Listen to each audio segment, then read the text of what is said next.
Pero yun nga, wala, tapos na yung game na yun, December na yun, so yan, bounce back na lang kami sa series.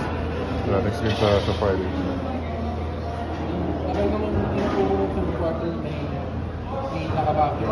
Hindi, maganda naman yun, no? Maganda yung takbo nung nasa loob eh. Yung nakahabol na sila.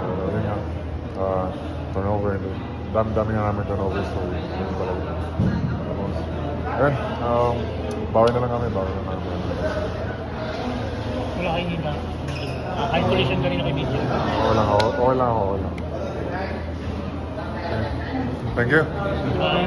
Kasi buong final sa kahit itong mga past championship matches yun ng TNT, halos si Kelly Williams yung babantay sa'yo. Ano ba siya kahirap na kalaban sa poste? Siyempre, mahirap kalaban si Kelly kasi malakas yung katawan niya eh. Malakas din siya eh. Tapos, yun nga, maganda yung nila, maganda yung skill nila. So, yun nga, pag nangabobolan, mas daming naman lubutin agad. So, yun nga, di lang nag-click yung namin, yung tira namin sa labas din. So, so dami na rin takes. Pero yun nga, bawin lang kami next time. Okay.